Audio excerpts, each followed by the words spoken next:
Right, thanks very much. So Paul begins his book by saying, arguably Wittgenstein's singular achievement was to have appreciated the true nature of philosophy. And if you're wondering what the true nature of philosophy is, turns out, according to Paul's Wittgenstein, in the short version, that it's rubbish. So the primary aim of Paul's book is to expound and support a certain conception of philosophy. It's a conception that he takes to be Wittgenstein's, but arguing that it was Wittgenstein's is a really very secondary aim of the book, although I think Paul thinks that if you look at part one of Philosophical Investigations, you can see that Wittgenstein does intend something along these lines. And I'm going to follow Paul in being concerned with this conception of philosophy as on its own merits or lack thereof, rather than being concerned with questions of whether this is what Wittgenstein meant, which I'm happy to leave to Wittgenstein scholars. So if you read the book, you get exposed to just two sorts of philosophy. These are really the only two sorts that get probably mentioned in the book. There's what Paul calls T philosophy, where the T stands for both traditional and theoretical. And the other sort is the Wittgensteinian therapeutic critique of T philosophy. One interesting feature of the therapeutic critique on Paul's view is that it does not rest on any particular view about meaning. The way it proceeds is rather by detailed case studies of samples of T philosophy. And those case studies are intended to show up its ill-founded scientific pretensions, its cavalier way with recalcitrant data, its blindness to simple resolutions of supposedly deep problems, and the irrational dogmatism of its practitioners. Irrational is one of Paul's favorite words for describing T philosophers. So the picture that emerges is one on which 90% of philosophy is just a waste of space, it's bad T philosophy, while the remaining 10% consists of praiseworthy Wittgensteinian demolitions of the first 90%. Now, one thing that Paul doesn't explain is why, if that's what philosophy is like, it shouldn't simply be abolished. I mean, as it were, if we've got a discipline which consists of 90% making a mess and 10% clearing up the mess, I mean, wouldn't it be better just not to make the mess in the first place? And so, it's a sort of puzzle, if on this view, why we should expect taxpayers to fund a branch of the academy that has this sort of structure. Now, there is a line that you quite often find in proponents of a therapeutic conception of philosophy, which is that actually philosophy shouldn't be abolished because it performs valuable purgative services for the wider culture. That's where it's not just philosophy where you get these forms of rubbish that need to be tidied up. They're being generated even outside philosophy. And so we need garbage collectors, even if we don't have people who are paid to produce garbage. But interestingly, Paul doesn't make that argument in the book. Of course, there's a danger if you overdo that argument that you end up making somewhat implausible claims about the incoherence of large swathes of other academic disciplines. For example, cognitive science has been one target of some kinds of therapeutic critique outside philosophy itself. Now, of course, the conclusion that Horwich and Wittgenstein draw is not that we should be doing tea philosophy better, but that we shouldn't be doing it at all. So the upshot of the critique is supposed to be that tea philosophy is a hopeless enterprise. I mean, it's a construction of elaborate theories to solve what are in fact pseudo-problems. Now, I mean, that sort of conception that there really is no room for tea philosophy looks like the sort of surprising, very general conclusion that is typical of tea philosophy itself. Right? I mean, after all, there's a long tradition. Think of Locke's essay or Kant's critique of pure reason, which philosophy is concerned to, I mean, tea philosophy is concerned to draw limits to what cognitive enterprises are possible for humans. And one might think, that, in effect, that the conclusion about the true nature of philosophy is just such a limitative conclusion characteristic of one style of tea philosophy.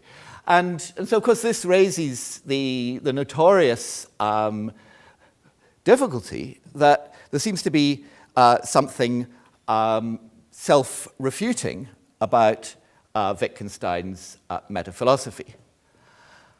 Now, I mean, often that charge is met in somewhat evasive ways, but I think to Paul's credit, he confronts the difficulty head on. So his response is that critique of philosophy does not involve a theory about some kind of hidden reality. It's just drawing attention to very straightforward matters which are open to view on the surface. And once your attention has been drawn to them, then the conclusion that tea philosophy is irrational is just a statement of the obvious. Now, I mean, you might wonder how it could be a statement of the obvious given that so many tea philosophers deny it, but one point on which I agree with Paul is that the mere fact that a lot of people deny something does not entail that it's not obvious. So we haven't, as well, we can't quite dismiss the idea that these things are obvious just on those grounds. But it's obviously somewhat problematic that a lot of tea philosophers themselves claim that their conclusions are potentially obvious once your attention has been drawn to the relevant, straightforward matters. It's not as it were only the Wittgensteinian therapist who has proprietary rights on the obvious. And so the natural question is whether the kind of considerations that Paul is giving in the book, or that perhaps Wittgenstein himself is giving, are somehow clearer or more decisive or more obvious than one finds in tea philosophy. And it seems to me, pretty plain that they're not. I mean, it's actually part of what Paul intends explicitly to do in the book, is to render Wittgensteinian considerations in terms of arguments of a recognizably philosophical kind, to, as he says, to write in the style of contemporary analytic philosophy, to, as it were, the charge of is often made against various forms of Wittgensteinian discourse. But I mean that certainly facilitates the assessment of his arguments, and I mean they're better than many you find in T philosophy, and worse than many others. I mean they're just, as it were, business as usual as far as T philosophy goes, and in fact, I mean his arguments in many cases suffer from exactly the sorts of faults which he regards as characteristic of T philosophy. So, I mean, I don't want to labor this, but I'll just mention a couple of examples. So, one is where he's doing a case study of contemporary philosophers of mind who are trying to engage with what they regard as the mystery of consciousness, and so Paul is attempting some kind of dissolution of that. I mean, it's not that I'm a great lover of the consciousness literature, but let's see how Paul attempts this dissolution. So he following Wittgenstein, he focuses on the use of the word pain as the sort of example that these contemporary philosophers of consciousness are interested in. And I mean, he gives a description of the way in which the word pain is used. And I'll just mention a few aspects of it. One is that following Wittgenstein, he claims that the sentence, he thinks he is in pain, but perhaps he is mistaken. And the sentence, I'm not sure if I'm in pain, he says, are considered deviant anomalous, a sort of violation of linguistic rules. It's a quotation. Now, it seems to me if you pause for a moment, you see that is just not the case. So, for example, with the sentence, I'm not sure if I'm in pain. I mean, sometimes my son, for example, pinches me. And it's kind of irritating, but it's not clear to me whether the irritation is bad enough to be pain. That's a case where, without any kind of theory going on, it seems completely appropriate to use the sentence, I'm not sure if I'm in pain. Or if we take the other example, he thinks he's in pain, but perhaps he's mistaken. Suppose we know someone who's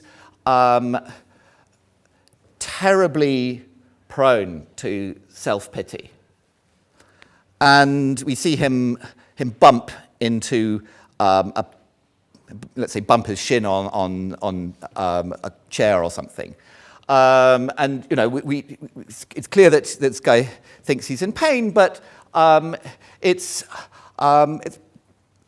perfectly sensible to think that that actually it's not really bad enough to be pain. It's just his self-pity which makes him think that it's pain. So those are just completely commonsensical examples, quite easy to think of, where those sentences are totally fine. Now, of course, I mean we all overlook certain cases, but the thing is, the way in which Paul is neglecting these cases, which are crucially relevant to what he's claiming, it involves a kind of cavalierness with the data, which is exactly the fault that he accuses tea philosophers of.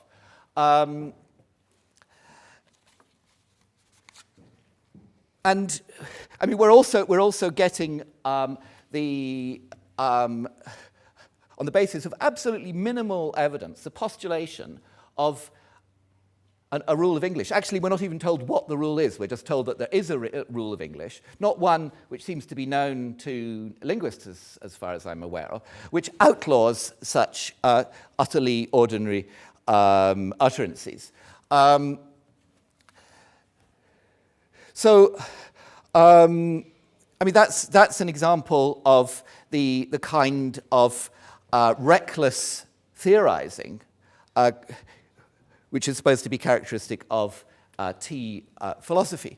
So, I mean, part of what he's doing in this kind of the ordinary use of the word philosophy is to say that it removes, quotes, the worry that other people's pain might be different from our own. Now, what he's given is a description of the use of the word pain, which involves all sorts of relations between pain and overt matters, such as cries of pain and situations of injury or whatever it is. And now we're supposed to be considering the worry that other people's pain might be different from our own. So it would seem, if we're adopting this kind of ordinary language methodology, that we should be interested in the way in which ordinary language differentiates different sorts of pain. And of course, it does that. So, I mean, if you go to the doctor complaining about a pain, the doctor may ask you, is it a throbbing pain? But, I mean, notice that the phrase throbbing pain is not associated with special kinds of behavior, other than answering yes to the question, is it throbbing pain or something? But it's not associated with non-linguistic throbbing, with non-linguistic behavior in any special way, at least anything that's sort of registered in the language. So that the description of the use of the word pain doesn't actually extend in the required way to exactly the vocabulary that would be relevant if we were concerned with the way in which ordinary language differentiates types of pain. So, I mean, I'm not suggesting that any of this rehabilitates the mystery of pain in the way that some philosophers of consciousness might want it. But I think the point is simply that what Paul is doing in passages like these is just tea philosophy that is suffering from the sorts of defects which he regards as characteristic of tea philosophy. Another case I won't mention in detail, but he talks in the book about the use theory of meaning, which involves postulating for each word some central basic regularity for its use, which is supposed to explain all other aspects of its use. I mean, this postulation, at least in the book, and actually even in I think Paul's other writings, is based on extremely little evidence, and also has a number of problematic features. Such as the fact that although these basic regularities are supposed to be what fundamentally explains the use of the rest of the word, and by the way, this theory is supposed to make it potentially obvious that or it's supposed to be potentially obvious that meaning is use, the regularities typically involve assent to sentences, the basic regularities that involve lots of other words as well, such that you could understand the word in question without understanding those other words, and so presumably wouldn't assent. So, I mean, I don't want to labor this, but it's clear that what we're dealing with is highly speculative theorizing of a kind typical of the sort of T philosophy that Paul doesn't like, on the basis of very little evidence. Now, if you could argue by the highest standards of T philosophy that T philosophy is irrational, then maybe that would constitute some sort of reductio ad absurdum of T philosophy. Perhaps not making it exactly obvious, but I mean not making the conclusion that it's irrational obvious. But I mean that would have some force as some kind of reductio ad absurdum of T philosophy. But the thing is that the kinds of considerations that Paul is giving, they do not meet the highest standards of contemporary T philosophy. They fall well short. I mean, although many T philosophers do worse, there are plenty who are more careful in their analysis of data and their attention to evidence than in these cases. So what we've got is something that is more like a flawed statistical argument for the irrationality of statistical argument, which, I mean, it might constitute some kind of useful warning of the need for care in statistical arguments, the need for high standards in statistical argument, but it would not show that statistical argument itself is irrational. So similarly, although one might take Paul's book as constituting a useful warning of the need for high standards in T philosophy, it does not constitute some kind of argument by reductio ad absurdum for the conclusion that T philosophy is irrational. Another aspect of Paul's arguments that is worth mentioning is that many of them tend to overgenerate in the sense that if they were cogent, they would apply to lots of other branches of inquiry beyond philosophy itself. So, I mean, for example, one case is that Paul's been arguing that you can't have a subject which arrives a priori at non-obvious results. And then he considers the objection, well, but isn't arithmetic an example of a subject which is in good standing but purports to arrive a priori at non-obvious results? And then Paul's response is, well, arithmetic is different because, well, to quote, it arrives at its number-theoretic conclusions by demonstrative proof rather than by the forms of conjectural inference relied upon in T philosophy. Now, of course, it's true that formal proof plays a vastly greater role in mathematics than it does in philosophy. But what the response crucially neglects is the status of the axioms or other first principles of demonstrative proof. Now, of course, a little bit depends on your philosophy of mathematics, what we regard those first principles as being. I mean, if we treated arithmetic as basic, then we'd be, for example, considering the principle of mathematical induction and Peano's other axioms. If we were regarding arithmetic as reduced to set theory, then we'd be talking about the axioms of set theory. But that issue doesn't really matter for my purposes. The point is, when you actually look at the way in which first principles of demonstrative proof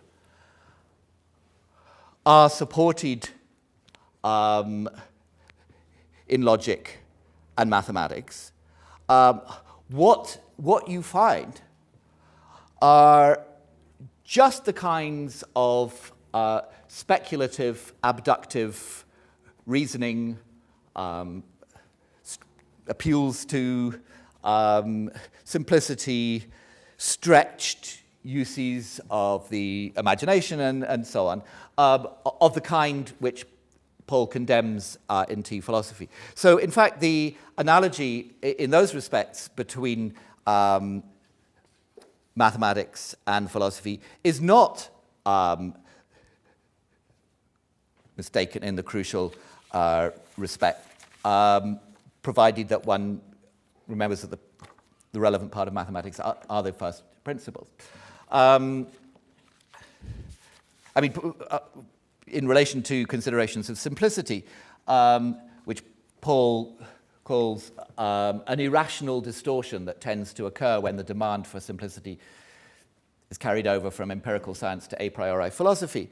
Those appeals to simplicity play a crucial role in consideration of axioms for set theory, particularly of new axioms of set theory. So it's not as though philosophy is the only broadly a priori discipline in which such appeals to simplicity are made. And I take it that they're perfectly legitimate in mathematics.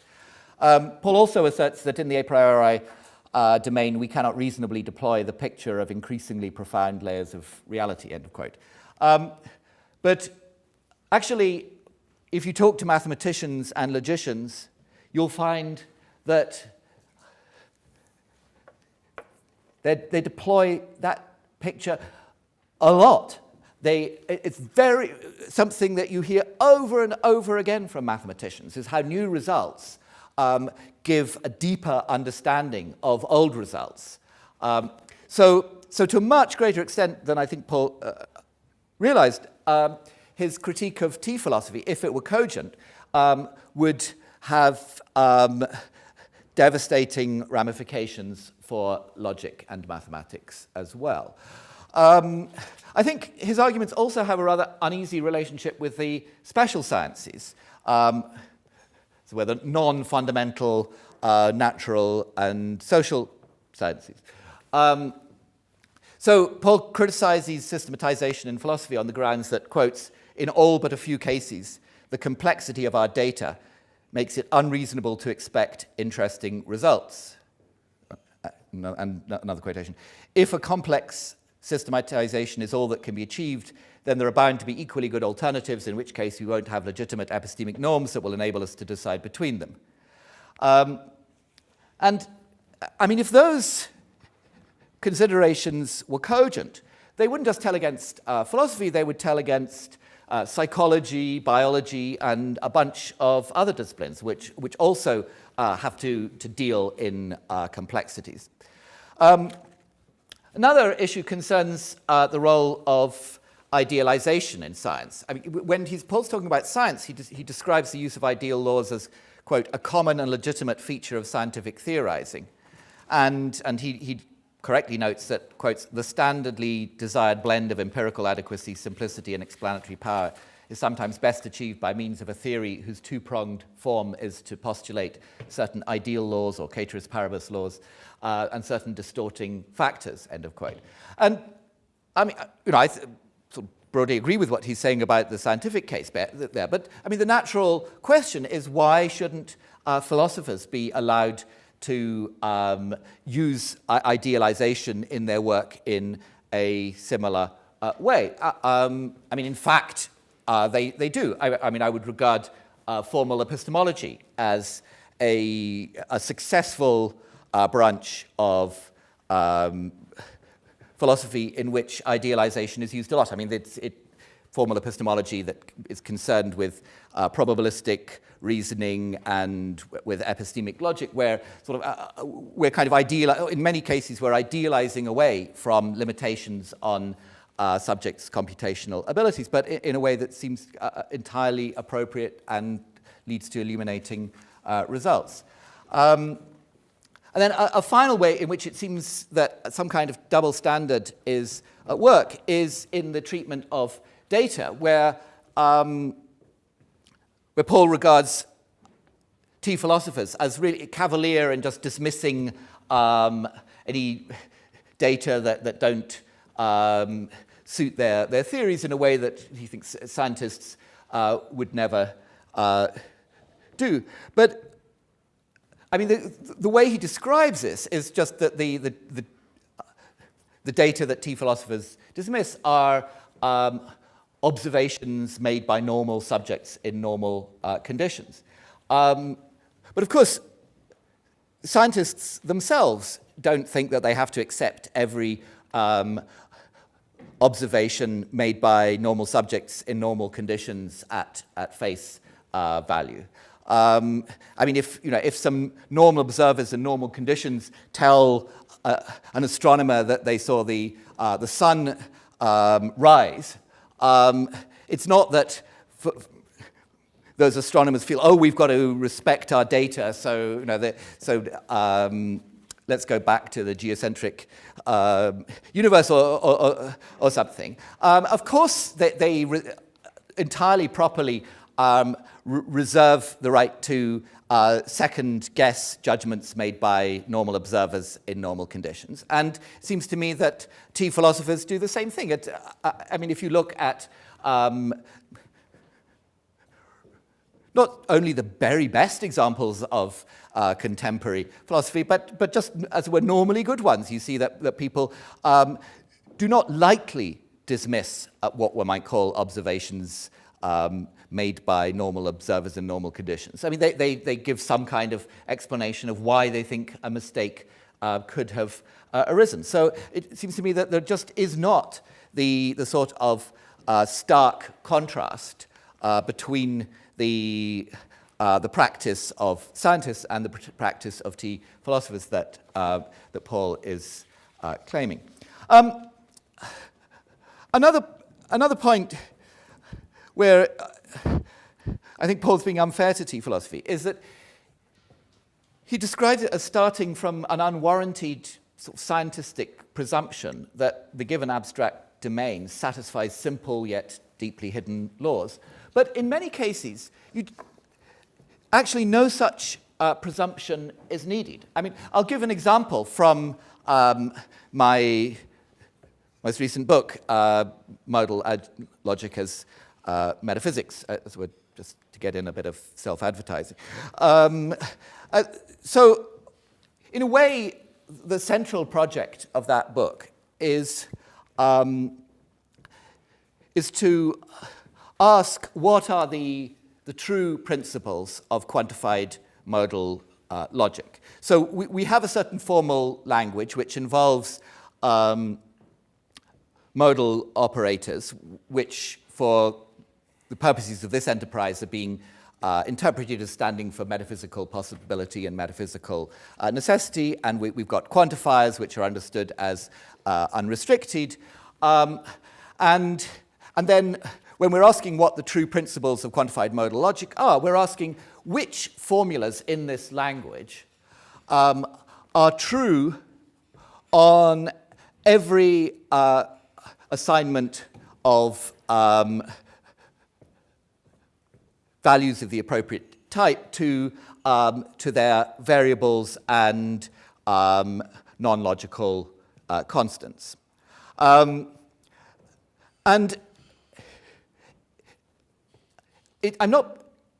the enterprise does not involve assuming that a whole lot of these principles are indeed true in that and correspond to true generalizations in that sense. Because if in fact it turned out that none of them are, that they're all invalid in the sense just described, that itself would be a fantastically interesting result. that would be a really, really major discovery in modal metaphysics, that it's unruly, to this extraordinary extent. Of course, that is not the situation. I mean, the real situation is that there are lots and lots of generalizations that we do know hold under all such interpretations. These are metaphysical claims. I mean, they're claims about metaphysical modality and about everything that there is. And many of them, I think, are really true beyond any sensible argument. Others are highly controversial, including the ones that I spend most of the book investigating. Now, of course, Paul may not be interested in that enterprise. Nobody's saying that he has to be. But it doesn't seem to me that there's anything particularly irrational about this enterprise. And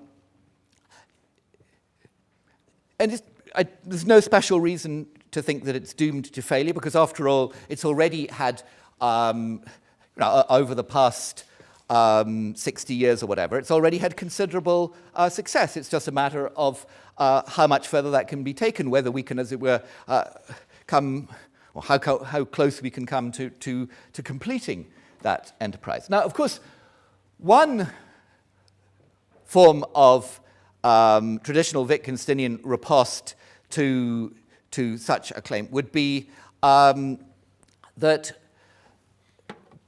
these formulas, under the interpretation that I've given them, just lack any proper meaning, and so the questions really don't arise. But it's an important and I think actually refreshing and attractive feature of Paul's book that he doesn't play the implausible meaninglessness card. That a card which has done much to discredit the attempted Wittgensteinian critiques in the eyes of most philosophers. But because he's not claiming that the questions that I and lots of other people are interested in are meaningless, and because he hasn't really done anything much to show that the kind of broadly abductive methods that we're using in pursuing these questions are hopeless, it seems to me that he's really not given us much of a case to worry about. So, just to conclude, as I say, I'm not going to say anything about whether the metaphilosophy that Paul's supporting is indeed Wittgenstein's, but it does seem to me that if it's Wittgenstein's, then and if it's Wittgenstein's main contribution to philosophy, then Wittgenstein was not a philosopher of much consistency or depth. And I therefore predict that most Wittgenstein scholars will find Horwich's interpretation unfaithful. Thanks very much.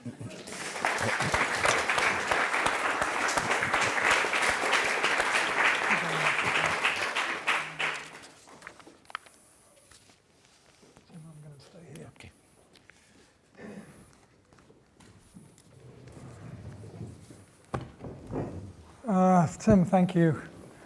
Really, I owe a great deal to Tim in this project. I'd like to thank him for the correspondence we had on these matters a couple of years ago, which was very helpful to me. And now I have to thank him for reading the book, the new book, writing a review of it, and I think, I'm not sure how this came about, but he maybe suggested that there be a discussion of it at these meetings. And of course, I have to thank Maria too for agreeing to that suggestion, if that's indeed how it came about.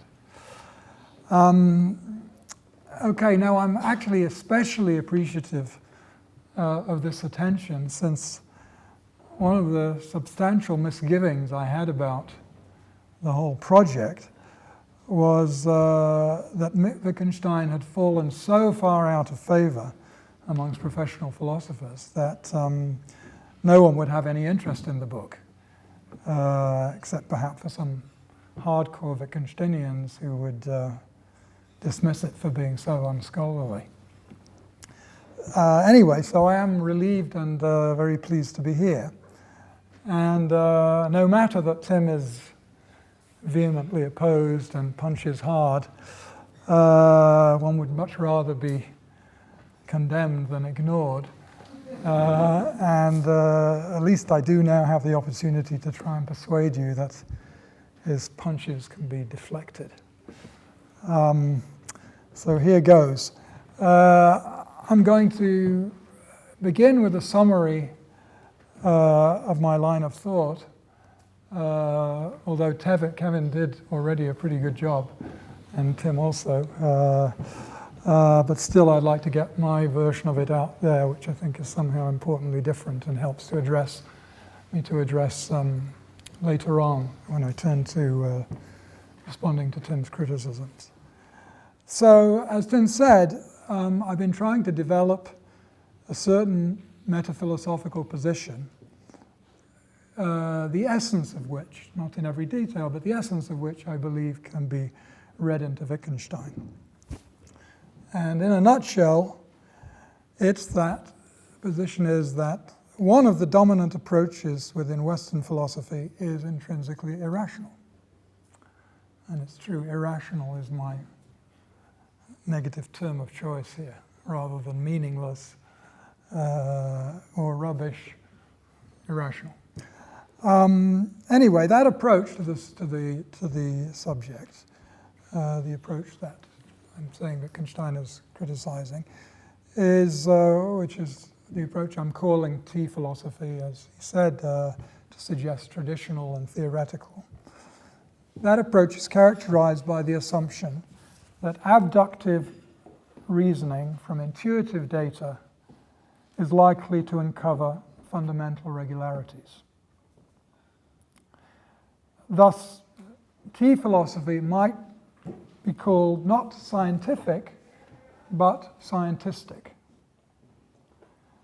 Just as the scientific method issues in profound and sometimes radical theoretical discoveries, so the T-philosopher expects her armchair reasoning to deliver such results as well. Now, my Wittgenstein-inspired critique of T-philosophy combines a general argument to show that this presupposition is irrational, with illustrations from throughout the subject of the various ways in which that irrationality is manifested. So here I am a little bit taking issue with Tim's presentation of my position. It's not merely that I'm looking at case studies. I think a general argument can be made. And it's the general argument that I now want to sketch, but is in the book as well. So I have a sort of series of 5 points that make up this argument. First, I note that our concepts and the intuitive data involving them tend to be messy. They can rarely be captured by simple definitions, simple rules, or simple conceptual roles. Nor is there any common shape to them. Even restricting ourselves to monadic predicative concepts, we see a bewildering variety from one to another in how they're used and what they are good for. And I think that's especially so with respect to the concepts of philosophical interests, such as truth, goodness, consciousness, person, knowledge. Now, this complexity that I'm emphasizing is hardly surprising, given that our concepts were not designed by logicians, but evolved to serve a variety of purposes and to serve them in a way that conduces to the complex and often conflicting contingencies of our nature, our culture, and our environment. That's the first point. Concepts are messy. Second, I point out that the similarly messy empirical data with which the sciences must contend are often largely explainable in terms of simple principles concerning postulated entities and properties at some underlying level, in conjunction with a messy spatiotemporal array of circumstantial factors. But there's no hope for the complex intuitive data associated with a messy concept to be explained in that sort of way. For a priori reality has nothing analogous to conjectured theoretical entities, physical layers, and spatiotemporal arrays.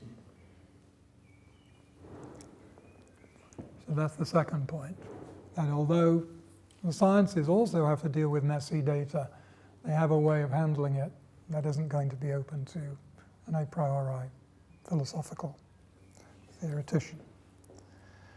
Third, I remind the reader that in T-philosophy, what often happens instead, in the pursuit of simplicity, what often happens instead is that simplicity is obtained on the cheap by finding a simple regularity that fits a good part of the intuitive data and deeming incorrect all the intuitions that it doesn't fit. Consider, for example, the epistemological theory that a belief can be reasonable only if there's argumentative support for it. Second example, the metanormative theory that no belief is intrinsically motivating, ignoring normative beliefs. And thirdly, the metaphysical theory that every object, property, and fact is naturalistic.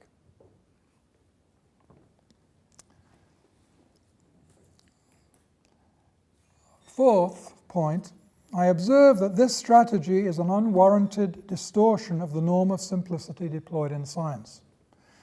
There, simplicity is not taken to trump data without further ado. Yes, an observation may well be discounted if its circumstances suggest unreliability. But the methodology of T-philosophy allows for intuitive data to be dismissed solely on the grounds that not doing so would spoil the party. Fifth, I do grant that not all philosophers make this mistake. Many will allow more responsibly that all the data, unless independently underminable, must be respected. But in that case, a beautifully simple theory will so rarely be obtainable that one has no right to expect it. Less demanding standards of simplicity can be met, but such standards will let in a variety of proposals, and the remaining epistemic norms won't be constraining enough to decide amongst them. Thus, a profusion of alternative theories will emerge with no prospect of convergence on some best one. This situation is all too familiar. Consider, just for a couple of examples, the competing theories of ethics, and on a narrower front, the explosion of so-called solutions to the liar paradoxes. Now, I'm afraid that this series of 5 points amounts to an awfully sketchy and simplified summary of my basis for thinking that T-philosophy is irrational. But I hope at least to have got across the rough idea. Now, turning now to Tim's responses to the richer argument elaborated in the book, as you've heard, his overall conclusion is that this argument is seriously flawed and quite unconvincing. Now, for the sake of my reply, I'd like to divide into 3 groups the specific points he makes in support of that conclusion. In the first group, which I take to be the most important, he criticizes 4 assumptions that I do indeed rely on. all related to the prospects for simplicity in a priori philosophical theorizing. It's a mistake, he says, to think that the tea philosopher's practice of discounting certain data is any less legitimate than the parallel practice in science. Furthermore, it's a mistake to think that there are no increasingly profound explanatory layers in a priori domains. It's also a mistake to think that tea philosophers cannot follow science in achieving simplicity by postulating ceteris paribus laws. And lastly, it's a mistake to assume that a tea philosopher's investigation into which simple principles govern a given domain, like quantified modal logic or something like that, it's a mistake to think that the tea philosopher's investigation into which simple principles govern a given domain presupposes that some principles do. Okay, this is just basically a list so far. Now, Tim's second group of criticisms, which I regard as somewhat less central, I still take them seriously, but I think they're less central, accuse me in effect of a self-undermining hypocrisy, of engaging in just the forms of oversimplification and theoretical speculation that I'm complaining about in tea philosophy.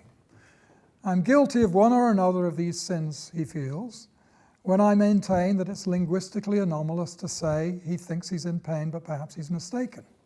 Also, when I fail to recognize that not all pains are of the same phenomenological kind. Also, when I claim that red things look red in normal circumstances. They didn't mention this one today. For what about blind people? And also when I propose what is plainly a theoretical conjecture, that each word's meaning what it does consists in the non-semantic regularity governing its overall use. Okay, that's the second group. Then there's Tim's third sort of concern, namely that my criticism of tea philosophy would have some untoward consequences. It would imply that philosophy departments are a waste of money and should be closed down. And it would generalize to other fields, threatening to destroy not just philosophy, but mathematics, linguistics, psychology, and biology. Okay, that's the list of the objections I'm up against. Now let me try to take them one at a time without panicking and briefly explain why I'm not yet persuaded. Okay, I begin with Tim's suggestion that the tea philosopher's common practice of data dismissal, enabling the preservation of simple theories, is not, as I say it is, an irrational distortion of the legitimate scientific practice of data dismissal. Here I'm going to hold my ground. Yes, a scientist too will sometimes discount observations, even some that are very widely agreed on and that are made in perfectly good conditions. One of Tim's nice examples of this, as he mentioned, is the shared observation each morning that the sun is rising. But the independent justification for discounting in that case is that these observation reports are laden with a questionable theory. Moreover, the observations are not entirely thrown away, even if discounted. Rather, a less committal articulation is provided of what is actually seen, something that is respected on all sides. In tea philosophy, on the other hand, data are often dismissed for no other reason than that they would falsify a lovely theory.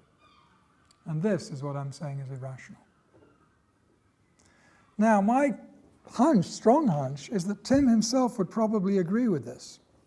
He would probably concede that this sort of tea philosophy, including the three examples I gave at the beginning, three examples of its products, that this kind of tea philosophy is indeed unhealthy. But, okay, let's not forget, though, how very widely that strategy is deployed.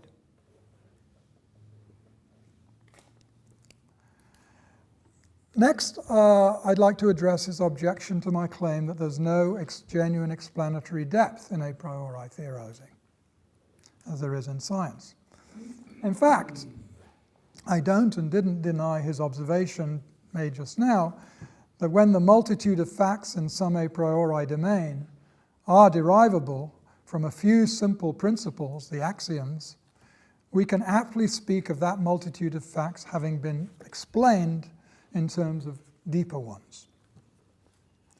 The context of my denial of a priori theoretical depth was my claim that a T philosopher cannot hope to deal with messy data in anything like the way I mentioned, that is common within science. That is, by postulating simple laws at deeper physical levels, generally laws governing smaller entities, and explaining the data as the product of those underlying laws in conjunction with a spatio-temporal array of additional factors. Moving on to a related point of Tim's, he applauds my recognition that a somewhat different route to simplicity is also used in science. But he complains that I overlook its equally useful application in T philosophy. This alternative strategy, this idea, is that instead of explaining the messy data in the way just described as resulting in part from a law that holds at some lower level, we explain the data as resulting from an idealized or ceteris paribus law at the original superficial level, i.e. what would happen superficially in idealized or, quote, normal circumstances, normal conditions. We explain, and then we can join that so-called idealized law with a battery of further principles specifying which circumstances make the conditions abnormal or less than ideal, and what differences their presence would make. Now, Tim is certainly right that I didn't consider the use of this strategy in T philosophy, the second one. But that's because no cases of such theorizing occurred to me. And I think that's not really surprising, because I think that the prospects of substantiating talk of idealized a priori principles with a further story about what the non-ideal factors are and what distortions their presence would imply just seems too causal to apply in a priori domains. Now, I'm not here forgetting Tim's suggestion that the strategy in question is in fact deployed in philosophy within formal epistemology suggested.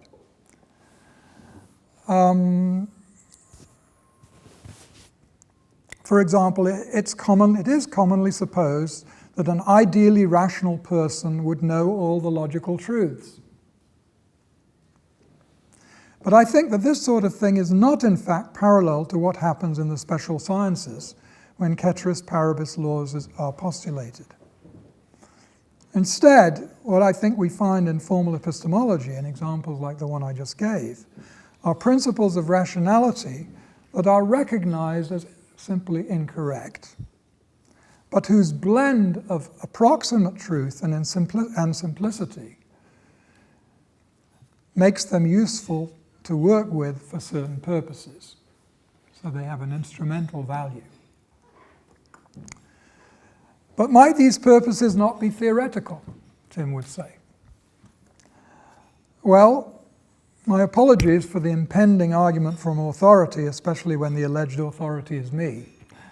But I've argued in some earlier work, for instance, there's a paper of mine called Wittgensteinian Bayesianism, that the answer is no. They can't be, used in theoretical work, or at least in good theoretical work.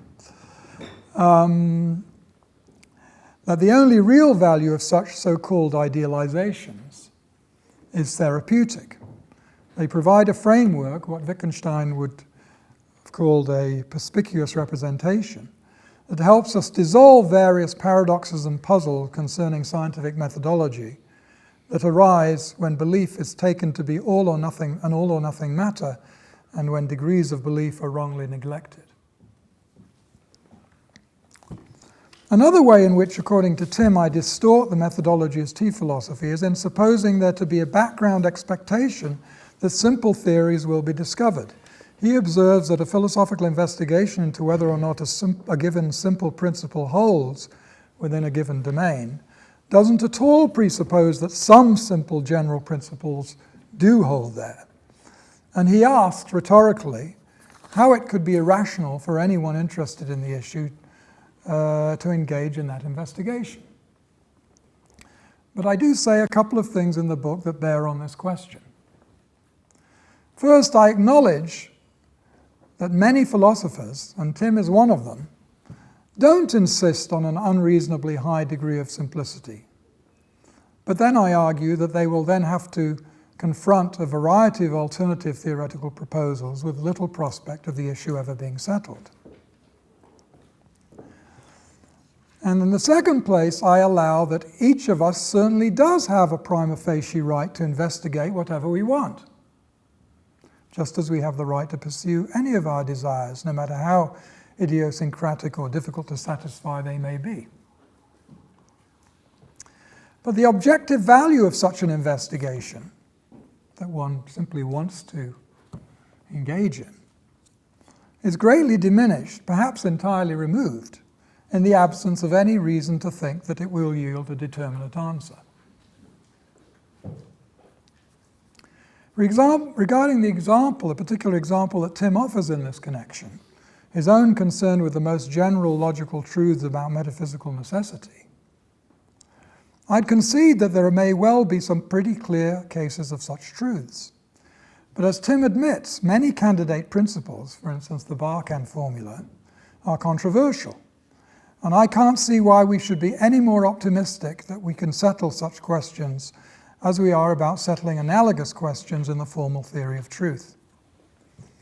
On the contrary, at least truth is a clear and familiar concept, whereas metaphysical necessity has come to the fore within analytic philosophy only in the last 40 years or so. I'm thinking of Kripke's work. Its nature and its relations to other brands of necessity, for instance, logical, mathematical, conceptual, scientific, normative, and, necessities of identity. So its nature and relations to these other branches of necessity remain highly controversial, and its very existence may yet turn out to be an illusion. Metaphysical necessity, I mean. But if we philosophers don't really know what, if anything, we are referring to with the term metaphysically necessary, then one might be forgiven for suspecting that Tim's formal investigation of it is premature. Let me now turn to his second group of objections, those suggesting that my critique of tea philosophy trades in some of the very practices of irrational overgeneralization and theoretical conjecture that I am condemning. One of his examples is drawn from my discussion of experience. Following Wittgenstein, I was pointing to the facts about our use of the word pain and other mental terms that seduce us into the idea from which I think all the main mysteries of consciousness derive. Namely, that each of us defines the word pain ostensibly by reference to our own pain qualia, and that as a consequence, some supporting argument is always going to be needed to justify our application of the term to other people on the basis of the usual behavioral and circumstantial evidence. So that was what I was trying to do, and I describe one of these facts of usage that seduce us into that picture as follows. I'm quoting from myself. A person saying, quote, "I am in pain," is not normally to be challenged except with regard to linguistic competence and sincerity. Each person is normally treated as the ultimate authority on his own experiences. Thus, and this is the part that Tim alluded to, thus, quote, "he thinks he is in pain, but perhaps he's mistaken," end quote, and, quote, "I'm not sure if I'm in pain," end quote, are considered deviant, anomalous, a sort of violation of linguistic rules. Okay. Tim is right that there are contexts in which it would be quite appropriate to come out with those sentences at the end. To be scrupulous, that final remark of mine should have been qualified with normalies or usuallys or something like that, as were my ways of putting the point earlier in the passage. So it seems to me the repair is pretty obvious. And more importantly, though, it wouldn't appear to make any significant difference to the Wittgensteinian diagnosis of problematic qualia talk that I was trying to sketch. So I'm not really seeing here a solid case of making the very mistake one is criticizing. It's one thing to do as I did and take what I think is a harmless shortcut for expository purposes. It's another thing to defend one's radical theoretical conclusions against intuitive counterexamples without being able to explain why those intuitions should be discounted. A further alleged instance of my own tendency to overgeneralize is that my discussion of pain talk supposedly overlooks or denies the existence of different kinds of pain. For instance, the difference between throbbing pains and other kinds of pain.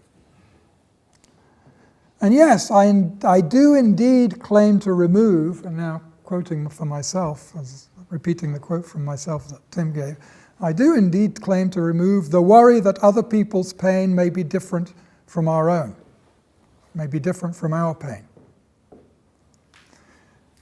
But it's crystal clear, I think, in the context of that remark of mine in the book, that the worry I'm talking about here is one that hinges on a commitment to qualia. It's parallel to the notorious inverted spectrum problem. The general question is this: when someone else has experience of type E, no matter how finely described that is in English, that experience, that type, experience type, how can I know whether what it's like for them is the same as what it's like for me when I have E? And my point was simply that if, as Wittgenstein argues, there are no qualia, then this question is undermined. I was certainly not denying, as Tim appears to think I was, that there's a difference between a pain that's throbbing and one that isn't. Now, I do have to concede that one of Tim's accusations of inconsistency is not so easy for me to dismiss. And this, I think, parallels one of Kevin's points or questions to me. This is the objection that Wittgenstein's anti-theoretical metaphilosophy cannot be squared with maintaining that the meaning of a word is a matter of its non-semantic use. In anticipation of this familiar criticism, I argue in the book that Wittgenstein's definition of meaning, I'm using his word definition, Wittgenstein's definition of meaning really is a definition, that it really is implicit in our use of the word meaning, or in a use of the word meaning, and that it's no more of a speculative conjecture than is any other proposed definition, for instance, of bachelor. And so it isn't a theory of the sort that Wittgenstein thinks must be avoided. Now, I do appreciate that Tim will not be alone in regarding these considerations as unconvincing. But I myself have yet to see what's wrong with them. Still, just in case I do come to see it, I might mention my plan B. If I had to retreat from my present position, which is that it is a definition, a good definition, if I had to retreat from my present position, it would be to admit that the account of meaning as use is an empirical constitution theory on a par with water is H2O, or the water property of being water is constituted by the property of being made of H2O molecules. So such a theory, which, just like Plan A, would not be at odds with my critique of tea philosophy, because, of course, that proposal counters T-philosophy, it would be an empirical proposal. So consistency would be restored between a view of meaning and a view of nature of philosophy. I now turn quickly to Tim's third group of concerns, to the two kinds of undesirable import that he says my line of argument would appear to have. The first is that, if correct, its destructive reach would extend to fields beyond philosophy. And the second is that philosophy departments would be under threat. With respect to its relevance to mathematics, Tim notes that my critique would impugn the project of identifying axioms. He doesn't mention that I say exactly the same thing myself in the book. Nor does he tell us what is wrong with supposing, as I do, that such projects are best regarded as part of the philosophy of mathematics, mathematics itself being restricted demonstrative proof. I can't see anyone being awarded the Field Medal, which I guess is like the Nobel Prize for mathematics, for a nice abductive argument supporting certain axioms of arithmetic.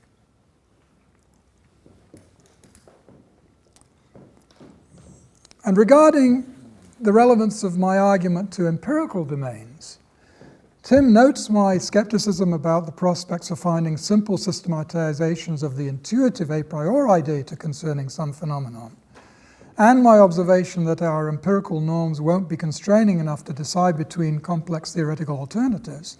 And he wonders why the same points, the same potentially destructive points, wouldn't undermine such high-level sciences as linguistics, psychology, and biology. My answer is basically to repeat the point I've already made several times, namely that the sciences often can and should deal with their messy superficial data by postulating theoretical entities and simple laws at a more basic level. And that doesn't imply handing over responsibility to some more fundamental science, even within the same science. That is done.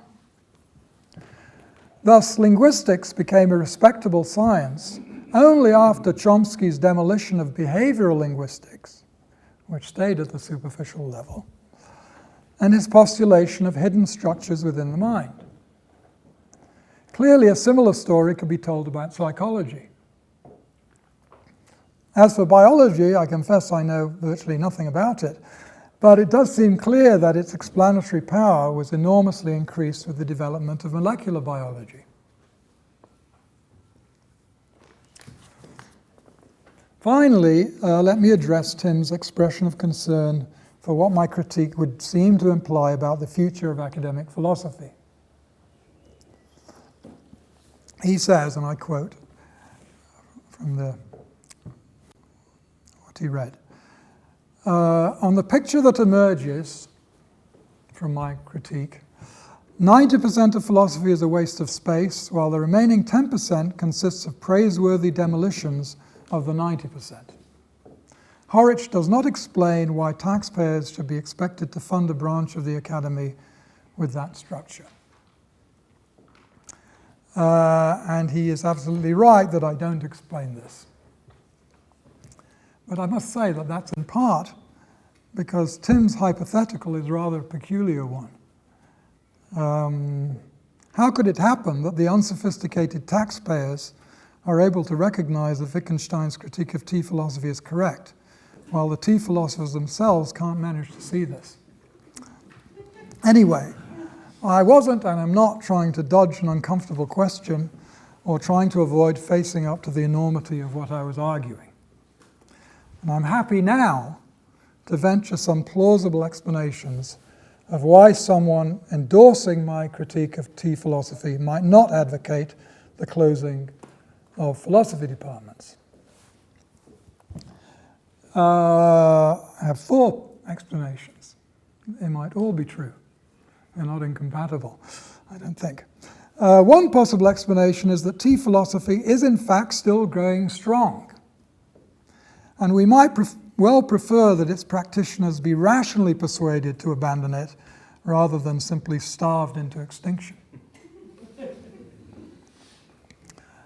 Another explanation is that, like me, myself, one may think that the critique is correct, but not be sure that it is. So one may well find it reasonable to wait for more decisive considerations to emerge.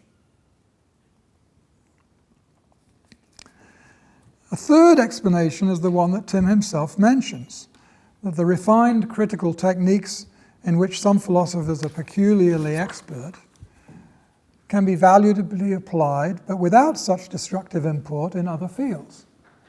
And it's not just wishful thinking that there wouldn't be such destructive import. Of course, the criticism I advanced was supposed to be about the whole enterprise of tea philosophy, but in these, what one expects is that when these critical skills are applied in other domains, they will be applied in cases where the scientists or whatever have made somehow specific mistakes in specific areas. There's no presumption or intent or desire to destroy the whole field. So yes, that could be a motive also for keeping philosophers in business, their value more generally in other fields. And a fourth explanation may issue from the fact that there are, and this is something I say in the book, there are many intellectual activities legitimately called philosophy, besides either tea philosophy or the Wittgensteinian therapeutic treatments of it. And some of these other activities could be worthwhile. So philosophy departments could be full of people doing these other things. In particular, I think a particularly important example, there's the popular Quinean conception of the subject, whereby philosophy is a posteriori and continuous with the sciences. That has not been under Wittgensteinian attack, and that could be useful and continued. So there are a number of reasonable answers, I think, to Tim's question. But whether the taxpayers would think along any of these lines, I can't say. So that's it for my response to Tim, but I would like to finish with a concluding confession. I have to admit that the end of tea philosophy would give me no satisfaction whatsoever. I myself have had an enormous amount of fun engaging in it, and still do. But, as we all know, reasoning sometimes takes you where you don't really want to go. Thank you.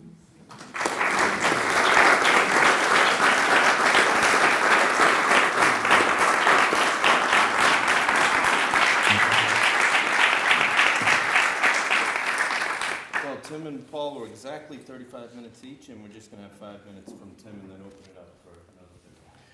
Right. I think the only part of what Paul was saying that I'll reply to are his comments on the first two groups of criticisms, just to keep this short. I won't say anything about his rehearsal of the original argument or about the abolition of philosophy concern. So one thing he says about the handling of data is that in tea philosophy, on the other, data are often dismissed for no other reason than that they would falsify a lovely theory. That's irrational. My strong sense is that Tim himself would probably agree. I don't. It seems to me that actually just dismissing data on the grounds that they don't fit the theory is not something that, for example, referees of journals are in the least happy about in contemporary analytic philosophy. I think that sometimes, I don't think even this is so widespread, but sometimes what you get are people saying, well, that there are certain problems for this theory which have not yet been resolved, but in general it looks so good that we're still sort of betting that in the long run it's going to overcome them. And that's exactly parallel to what Kuhn describes in The Structure of Scientific Revolutions, where even in normal science, the dominant paradigms are still have anomalies that haven't been resolved, but it can be rational for people to maintain such paradigms. So I don't think there is such an asymmetry in the treatment of data, as Paul's suggesting. Now, yeah, maybe something about the role of idealizations, where, well, actually, Paul focused on ceteris paribus laws, and he suggests that those aren't what we find in formal epistemology. But idealizations, which are what he was mostly talking about, they're not exactly the same thing as ceteris paribus laws. I mean, for example, I take it in astronomy, an idealization would be when you treat planets as point masses. I mean, it's not that ceteris paribus planets are point masses. It's just that we treat them as point masses because, well, otherwise the mathematics is just completely intractable, and we can get good approximations by doing so. And I think that the treatment of the knowing subject in epistemic logic as ideally rational is an idealization of that sort. So again, it seems to me that there is actually quite a close parallel between the philosophical and scientific cases. And Paul suggests that the purposes that we're pursuing with these idealizations or ceteris paribus generalizations in philosophy, that we're not really achieving any useful theoretical purpose. I mean, in the case of epistemic logic, which is one that I'm familiar with, I think it's very clear that we are pursuing theoretical purposes. So, for example, I mean, one use of epistemic logic in recent years has been to understand the interactions between different levels, between knowledge and knowledge of knowledge, or between evidence and evidence about evidence. And it seems to me that these idealized models have cast very considerable light on those issues, and those issues are important theoretical ones. So Paul suggests that the kind of pursuit that I'm engaging in modal logic as metaphysics is going to be one where we just end with sort of intractable issues that that there's no prospect or there's no reason to think that we can settle. I mean, of course, quantified modal logic is a new subject in which a lot has already been settled, and it's one where, in fact, the competing theories are not intractably complex, but some of them are considerably more complex than others. I mean, I'm arguing in the book that if we go to the setting of higher order languages, we can see the differences between these theories in theoretical virtue emerging considerably more clearly than in the first order case. I don't see any reason whatsoever to think that's an enterprise that can't eventually resolve the questions that it's pursuing. Paul, in relation to that, Paul also played the meaninglessness card, or sort of, as it were, hinted at playing it, which is one that he specifically refrained from playing in the book. I'll just say that in the Philosophy of Philosophy, I give an account of how the notion of metaphysical possibility necessity can be explained in terms of counterfactual conditionals, which are things that we all use anyway, and how that explanation also gives us the beginnings of an epistemology for such claims. Now moving on to the use of the word pain. I mean, Paul suggests that, all right, he did generalize over rashly, but all that's required is to stick a normally in front of what he said, or something like that. it seems to me that, well, it's not in the least clear with something like he thinks he's in pain, but perhaps he's mistaken, which is something where, as it were, if one comes to it cold, one thinks, what the hell's going on? But supposing I were to say to you that somebody thinks he's licking his lips, but perhaps he's mistaken. I mean, I think one's initial reaction to that is, what the hell is going on here? I mean, of course, then one can use one's ingenuity to think of circumstances in which somebody could be mistaken about that. But as well as the initial sense of how the hell could that, what the hell is he talking about, seems to me is the same. I don't think Paul's given any reason to think that these are fundamentally different cases. So, in particular, the idea that some kind of linguistic rule is involved, whether it's an exceptionless rule or a rule that somehow just holds for the most part, that I mean, heavens knows what kind of rule it would be, I think is the prospects for such an account look very, very weak. So that actually the revision is not just a minor repair. It's that there was something wrong with the approach. By the way, I did not take Paul to be denying that there's a difference between a pain that's throbbing and one that isn't.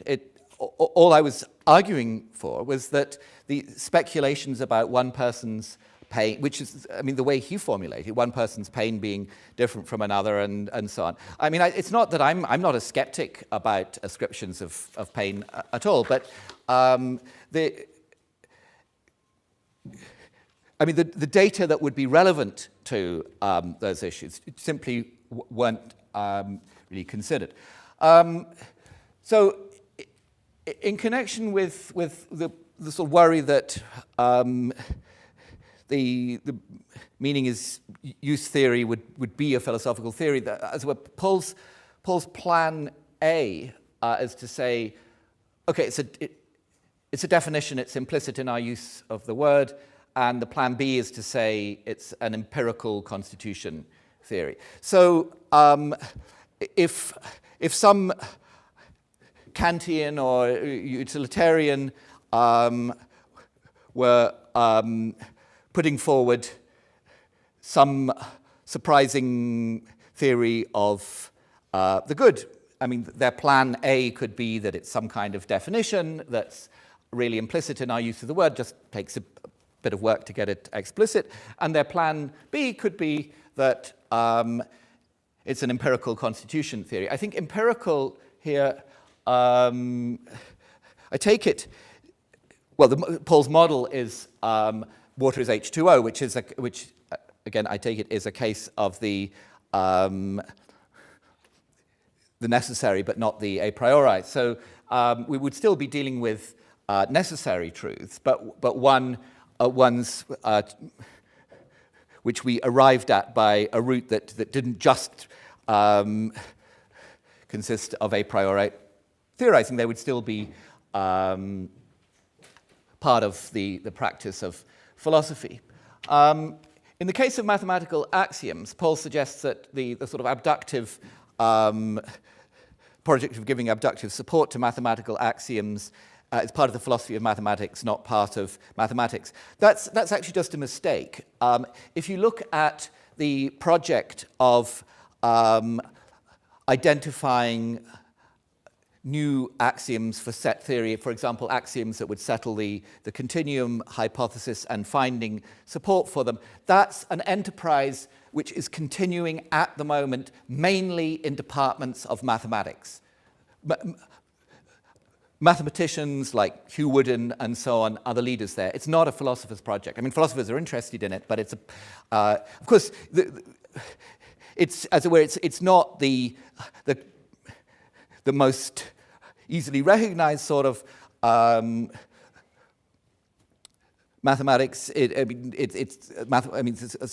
were, it's a relatively unusual type of mathematical activity.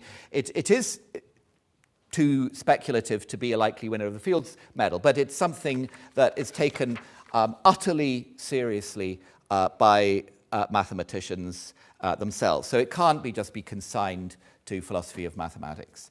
And then just finally,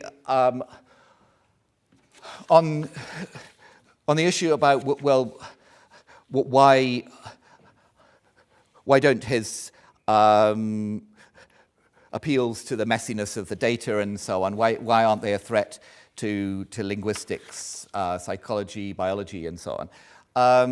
That they deal with it by postulating theoretical entities and simple laws at a more basic level. But in the sense in which they do that, which is, I think, very often not a reductionist sense, but just a sense in which, I mean, for example, in linguistics, it's not that syntax is being reduced to neuroscience or something like that, but that what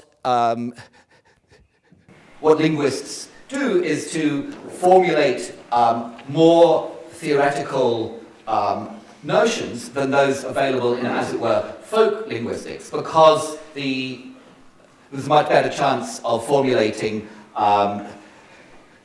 universal generalizations are true in those terms. But those kinds of moves are equally open to T philosophers and are frequently made by them.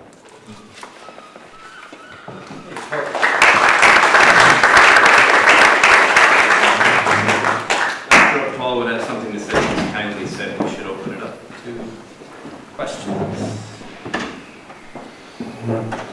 Well, these are really just two questions to Paul and really a request for clarification more than anything. And it has more to do with your reasons for not closing down philosophy departments than with regard to your critique of T philosophy. So I just want to really stand vis-a-vis two questions. And the first one is with regard to, I can't think of a particularly good word for this, but something like the transformative role of philosophy, the way in which philosophy can change the way we see things. So maybe by opening up a new way of seeing things or reminding us of things that we may have forgotten. So is that a function we would attribute to philosophy and as something that might be practiced in philosophy departments? And the second question is again a question for clarification of your own position. It seems to me that not all idealizations, and certainly have to do with, not all idealizations in philosophy are attempts to disregard the messiness of everyday life. And one of the things that I think Tim mentioned was idealizations as thought experiments, where the idealization invites us to imagine a situation in which we can then explore the strengths and limits of certain ways of conceptualizations, ways of thinking about truth, for instance. So where do you stand vis-a-vis those kinds of idealizations? Well, let me answer the first question. I'm still not completely understanding the second one. Should that kind of transformative philosophy, that kind of thing, I'm not sure I completely, can that kind of thing be done in the philosophy department? Well, yeah, I don't see why not. I mean, as I said, the term philosophy would be a good example of a Wittgensteinian, family resemblance concept. There is no clear definition of what it is. There are a bunch of different activities that are loosely related to one another. And, so you go into a bookshop and under the heading of philosophy, you see all kinds of stuff, some of which you would hate, you're not interested in, some of which you're more interested in. So I think it's kind of futile to be thinking about what is philosophy. It's just this, a bunch of different things. And all I was saying was that, okay, it's, as Tim says, so the book mainly was concerned with a particular thing that I think was Wittgenstein's target. So I introduced a special term so that I don't have to be saying even the terms traditional philosophy is too vague. I wanted something which could actually be defined by a certain kind of methodology. there's that target, and there's a kind of philosophizing which is a criticism of it. And that's what really the action was, but I certainly never wanted to suggest, and I think I say explicitly in the book, there are other things which I might think of some of them are valuable and others aren't, but that's got nothing to do with this. And one of them might well be this kind of philosophizing you're talking about. I mean, another kind that I did mention in my presentation was philosophy seen as kind of embryonic science, or the sort of thing that Quine was pursuing. So now could you ask again your question about idealization? I wasn't sure whether you were being critical of idealizations in philosophy in general, or just certain kinds of idealizations. And it would seem to me that idealizations, when they are thought experiments, have a valuable place in philosophy because they invite us into imaginary situations that enable us to explore the strengths and limitations of certain ways of thinking about truth. I mean, if something is an exercise of the imagination, I'm not sure I necessarily call that an idealization. It's just pretending something, and that kind of thing certainly can be imagining something that isn't in fact real or couldn't really happen. I don't necessarily think of that as an idealization in the sense that we were talking about it. But I mean, what if you're imagining an ideally rational subject who's nevertheless may have other kinds of epistemic limitations? But I don't see that you've really, if one puts it in that way, it's not clear that there's some definite thing that you are imagining. I mean, there are various kinds of idealization for various purposes. You'd have to say, well, I'm imagining, like if you say, look, I'm imagining planets as point masses, fine. That's one thing, but just to say I'm imagining an idealized planet, well, we don't know what we're doing yet. So you can certainly imagine something known to be false, and that can be useful, like the planets are point objects. I mean, I just think there is a bit of a problem here in that it's not our fault, but the word idealization is used in a bunch of different ways, and they should be really separated from one another.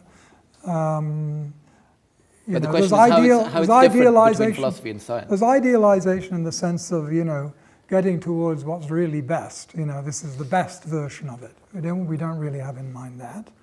In the scientific case, one of the reasons I took issue with you was that you commented on a kind of technique used in science. You said, yes, that's right, that is used. And you said, well, why can't that be used in philosophy? The kind of thing that you quoted me as saying was a kind of case in science where you postulate so-called idealized, but maybe in this connection, we could just call them ceteris paribus laws. I think those are I don't think you can well, lump what I mean them is together, something where you have, as you said, the two-pronged strategy. You have the law that's supposed to hold in ideal, or one might just say normal conditions, and then there are supposed to be the additional factors which make things not normal, and how then those factors being there, what difference they might make. And you hope to get an explanation of all the stuff in that two-pronged way. That, it seems to me, is not what's going on in the case of formal epistemology.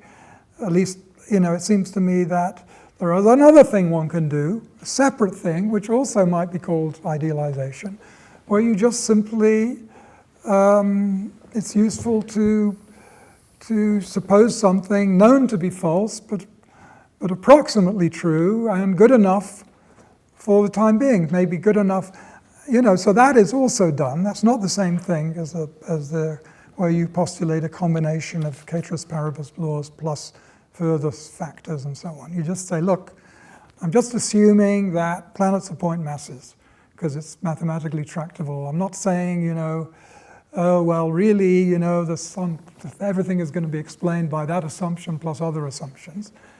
It's a different kind of thing. So in the case of epistemology, I think, of course, there is a kind of formal epistemology which is supposed to play into naturalized epistemology. In other words, psychology. In other words, empirical science. And maybe there you could say, okay, well, this is an idealization of the scientific kind. I'm going to assume people, in fact, empirically function in this kind of way, and I know it's not, I'm going to have to postulate some other factors to explain why they don't always do that. So there's idealization in formal epistemology naturalized. There's idealization in formal epistemology as part of tea philosophy, which is supposed to be sort of a priori or armchair. And I think there's idealization in the kind of therapeutic philosophy I myself would recommend, where, some simplified, known to be false model can be usefully deployed to help remove confusion in a purely instrumental way. So I'm not against idealization being used in philosophy if it's used in therapeutic philosophy. I am against its being used in theoretical philosophy because of theoretical tea philosophy because of independent arguments against that. I'm not against it being used in epistemology naturalized. I'm nothing against epistemology naturalized. Why shouldn't it be used in tea philosophy in the way that it's used in epistemic logic? I just think it's because it's for the same reasons that I criticize that kind of theoretical project in a priori philosophy in other cases. It's just, you're going to assume, there isn't any way, I'm not seeing how you're going to get the combination of the idealized law and distorting factors coming together to explain particular things when it's not an empirical enterprise, because it seems to me causal. Well, let me give let me give you an example. So one thing that you can do in epistemic logic, you make the idealization, which I would think of as two subjects who are ideally rational in the sense that they can deduce all the consequences of what they know and know those and so on. And you make that because what you're interested in is not limitations on subjects' reasoning abilities, but let's say limitations on their knowledge induced by limitations on their powers of perceptual discrimination. And the reason that you make the idealization is because if you didn't make it, you'd be getting noise that was coming in from their limited powers, their limited logical powers, whereas what you want to study are their limited powers of perceptual discrimination. And so as where you remove the other limits so that you can study the limits that you're interested in. And this is something that's not done as something that's as incipiently empirical psychology or something like that. It's done as a branch of exact epistemology. And it involves idealizations carried out in a way that seems to me entirely in a scientific spirit. Okay, Tim, I'm not going to convince you. I'm not seeing how this can be anything else. Look, I've done these things. Well, I don't think you, of course, anybody who's been involved in model building in any science knows that you have to make all sorts of choices about the model, with choices which can be challenged, and that as you do more model building, you get better at this, but it can still, you can still get effects which are artifacts of the model and so on. This is just common experience in all sciences that are involved in model building. It's up to you to give us the slightest reason to think that it's significantly different in philosophy. You yourself keep on saying model building in science. I've nothing against it. I'm not talking about science. But you're saying that somehow this is all okay. It's okay in science. It's not okay in philosophy. But you haven't given us any reason to think that. Well, I think that when you talk about imagining a situation where there aren't perceptual limitations and so on, these are all empirical limitations. I'm not really seeing how that can be factored into some a priori account of things. I don't understand it. Maybe I'm sure I'm missing something, but I don't see that as how that could feed into anything else but an empirical inquiry. Well, I mean, maybe you just haven't read the relevant things. I mean, these are all part of epistemology carried on in a way which is. I mean, if you could say, oh well, if any, as it were, mention of the fact that for example, we don't have perfect eyesight is enough to make it a branch of empirical psychology. Then I mean, no doubt, vast swathes of what would of tea philosophy would then count as empirical psychology. But the fact is, these enterprises which are carried out in a generally armchair way, as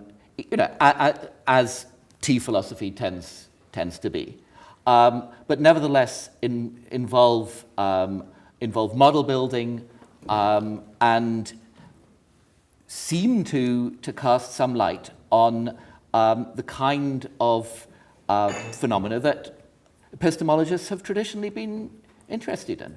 Yeah, maybe we'll open up. We got about 5 people, so we'll have to go ahead, Paul.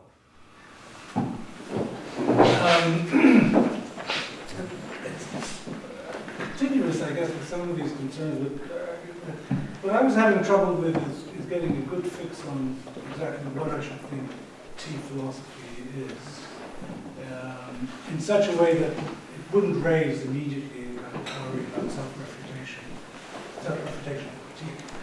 So it's a priori seems to be a very important part of characterizing what tea philosophical enterprise. But of course the a priori posteriori distinction looked to be a very tea philosophical distinction, in fact one that's controversial within tea philosophy. Discussing, so it looks like you need a fair amount of theoretical apparatus just to get that notion formulated. Of just the kind that one would have thought you would object to. And the other thing, the other thing that puzzled me was the meaning as use, the definition. It seems as though you were suggesting that conceptual analysis is fine. That doesn't count as part of tea philosophy. That was the only way in which I read. You were saying, well, that's like bachelor. Bachelor is an unmarried male. That's a definition. Meaning is used. That's a definition. So that's what traditionally used to be called conceptual analysis, and one would have thought a very big part of tea philosophy. So I was very puzzled that you thought that was okay, and that left me worrying that it wasn't okay. And then Plan B, which now made it empirical, that seemed to me to be even more puzzling, because that was now some kind of theoretical remark about the nature of something like meaning, but where it wasn't clear how we would have been ever qualified to make that kind of theoretical conjecture, given that we're restricted to a priori methods, and this would have called for something different. And none of that seemed to me to sit well with what you were saying about the concepts being messy in such a way that no simple theory could ever give you an account of the role. Okay.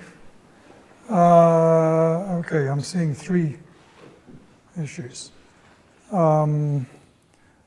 So you said, well, it's when you're wondering how tea philosophy can be defined in such a way that the question doesn't immediately arise as to whether it's not.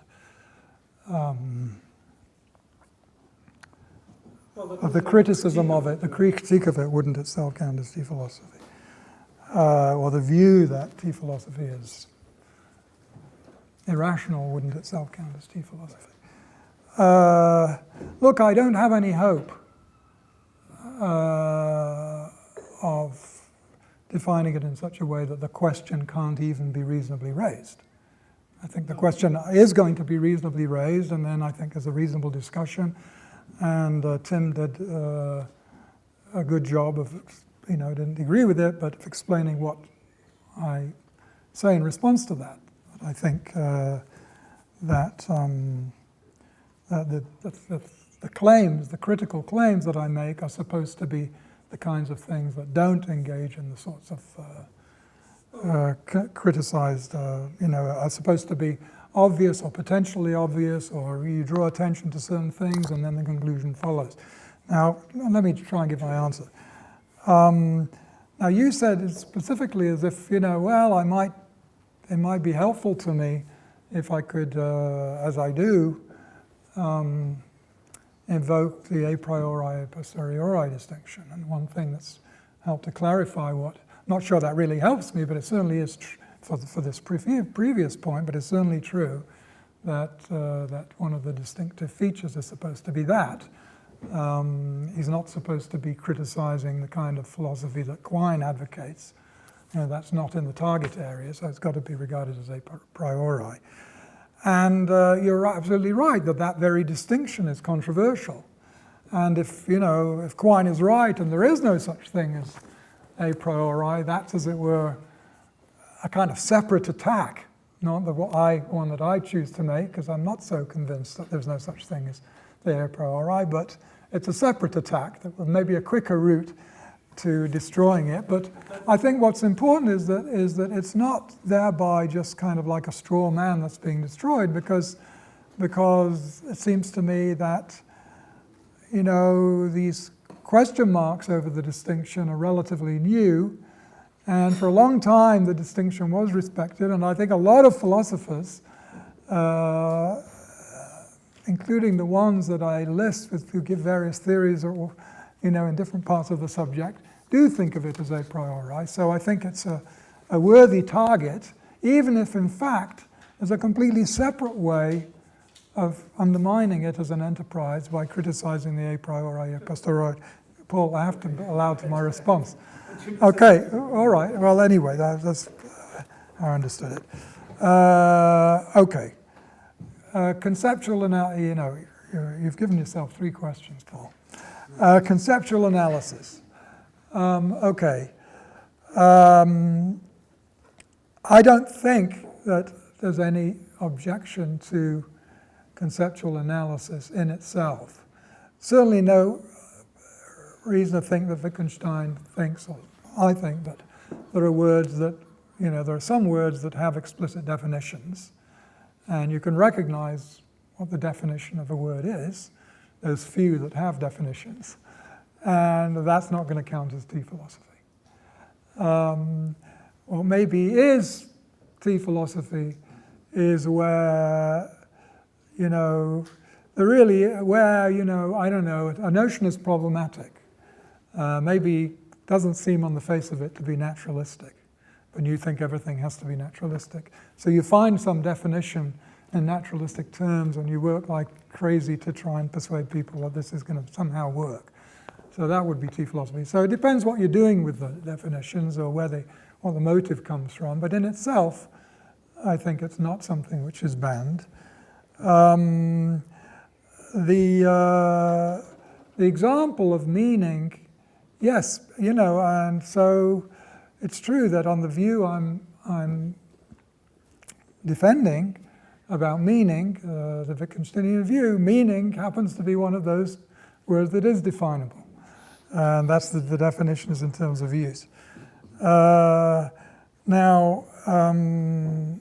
Plan B, I wasn't completely sure what your objection was to Plan B, so maybe I didn't, that I'm sure of it, but I mean, Plan B is, you see, my own sense is that, I've struggled with this because I've independently worked a lot on trying to develop a use theory of meaning, and gone far beyond the kinds of things that Wittgenstein would say.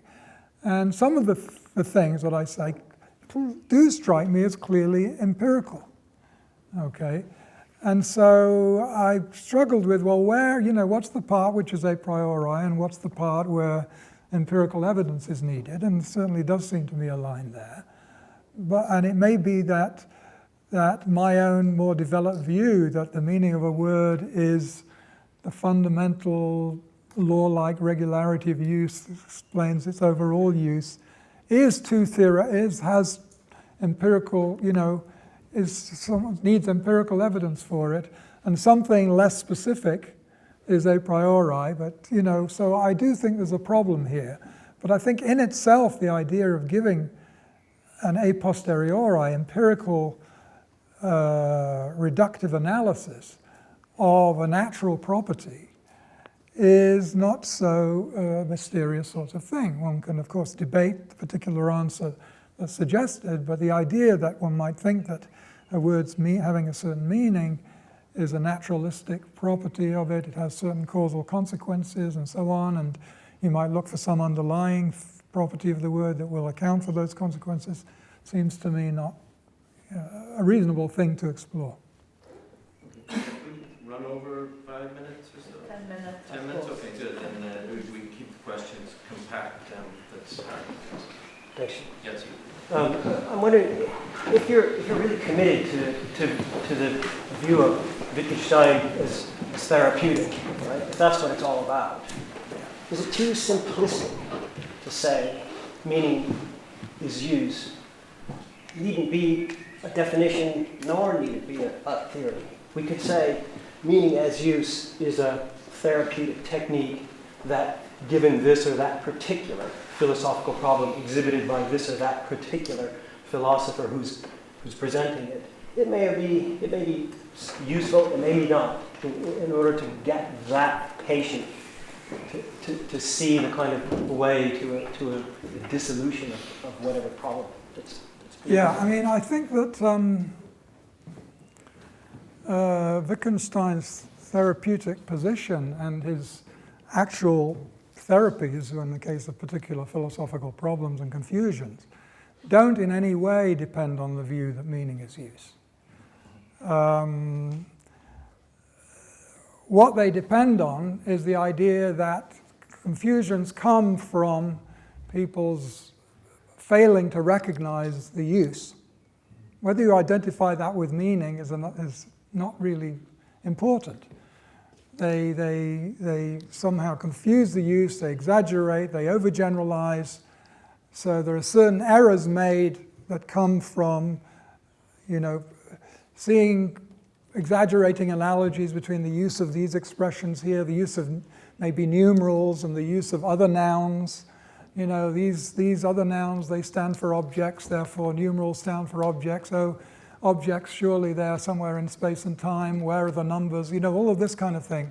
This is supposed to be underminable by focusing on the way words are used, amongst other things. But a thesis to the effect that the word meaning somehow can be defined in terms of use or is a matter of its use doesn't play a role, it seems to me, in Wittgenstein's Wittgensteinian therapy.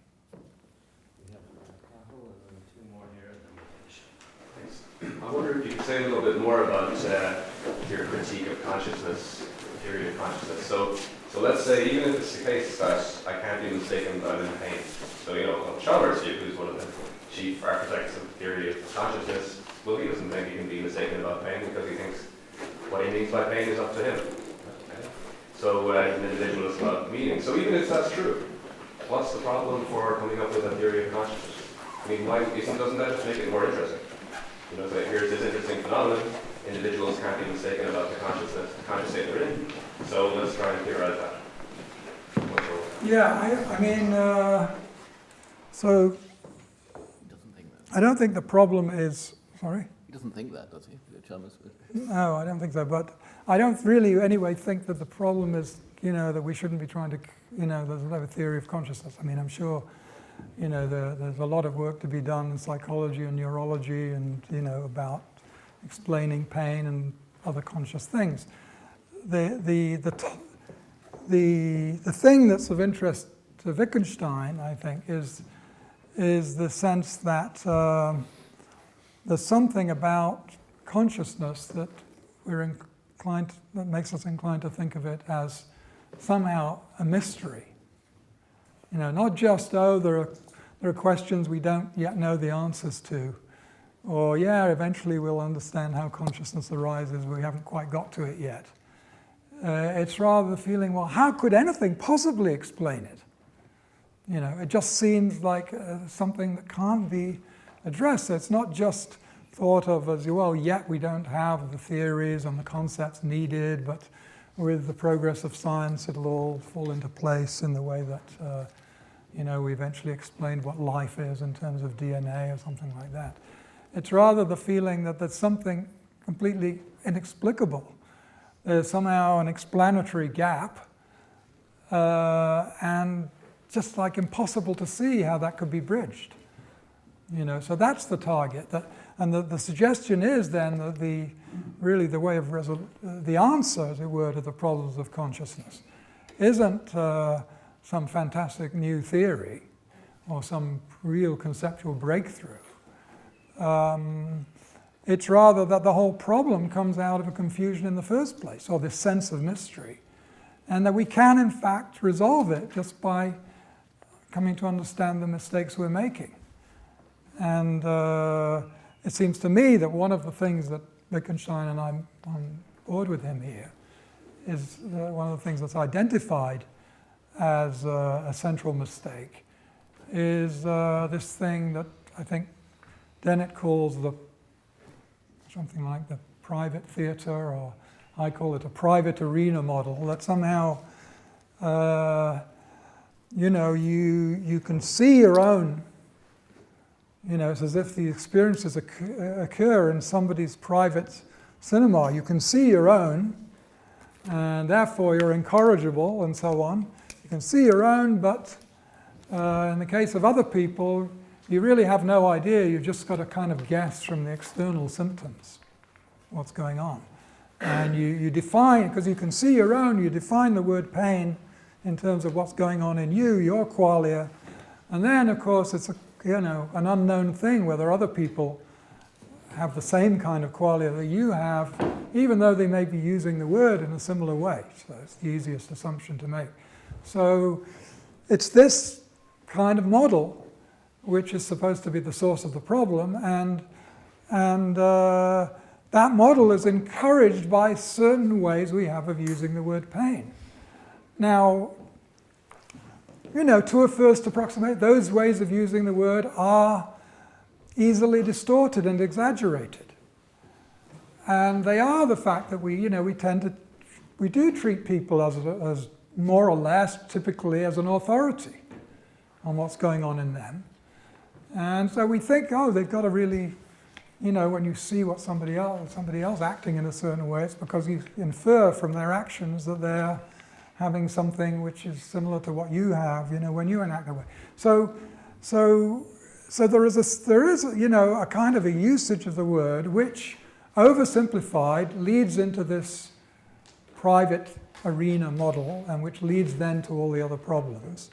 And in fact, the ironic thing is, Tim is, you know, castigating me for you know, oversimplifying, but in fact, the kind of things he thinks, you know, we should be paying attention to are really on Wittgenstein's side. They are showing that the kind of oversimplified view that leads people into the private arena model that then leads to all the epistemological, metaphysical problems of consciousness,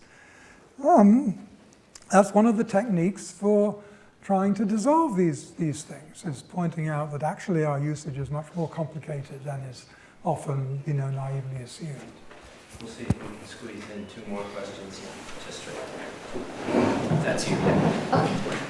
So I'll make a question for Professor Williamson and then Professor Horwich. So first, if you can say more about what you take success or progress to be in philosophy, and related to that, I have a worry about, so you seem worried about someone telling that philosophy is irrational, and you assume that, well, kind of suggested that it would be nice if by the highest standards of philosophy, someone would show, you know, via Reutledge or something, that it is irrational.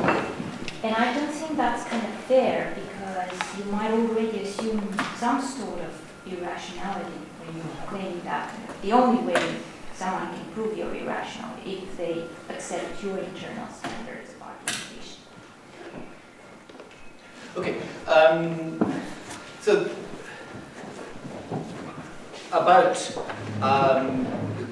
criteria of success. Well, I take it that, like the rest of science and philosophy, we're concerned to gain knowledge of the things we're interested in. And people sometimes say understanding as well, but I regard understanding as fundamentally a kind of knowledge. And of course, there are lots of steps on the way to that. But as where I would have a similar view to what constitutes success as in any other science. About the second thing was, I wasn't saying that in order to perform a critique of T philosophy, you have to show by its own highest standards that it's irrational. I was just, as it were, I was saying, if you're doing this if somehow you're engaging in T philosophy, in your critique of T philosophy, then you're not going to achieve anything very much by doing T philosophy in a way which doesn't meet the higher standards of T philosophy. If you're arguing that T philosophy is bad, I mean the only way such as it were an internal critique is going to succeed is by adhering to the highest standards of T philosophy.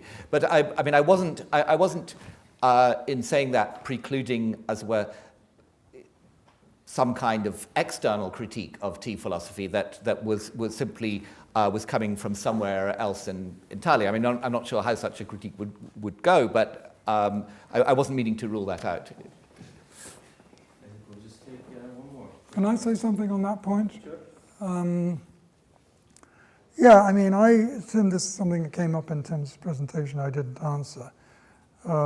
He says, quite rightly, that I say in my book, look, I don't want to take refuge in obscurity. I think solid arguments can be given, and we should be rigorous and clear and so on. And to that extent, I want to abide by the standards of analytic philosophy. So, and those standards are mainly standards of clarity. And I think that's very important. On the other hand, assumptions, I am making certain assumptions about rationality. I think these are just, assumptions about rationality that everyone can agree with. I'm complaining about some principles of rationality that some T philosophers, in my opinion, endorse that they shouldn't endorse, that makes it irrational. And specifically, the glaring example, I still continue to disagree with Tim. I think that there's a much too cavalier attitude towards, dismissing data just because it doesn't fit the theory. I think examples the three examples I gave are examples of that. Philosophers who are tempted to think that you don't have a good argument, you don't have a justified belief unless there's a good argument behind it. This is a very common feeling in philosophy. And it doesn't matter, you can say, well, what about this case? The reaction will be, well, that just shows that case isn't really a good case of justified belief. It's somehow suspect because you don't have a good argument for it. So I think that's one kind of case. Another kind of case is naturalism. I think, Tim, shares my view that naturalism is false, and there are pretty obvious counterexamples to it. And, there's no explanation for why those counterexamples aren't accepted. There's just ways of trying to cram it into the box. So, arithmetic is the counterexample intuitively.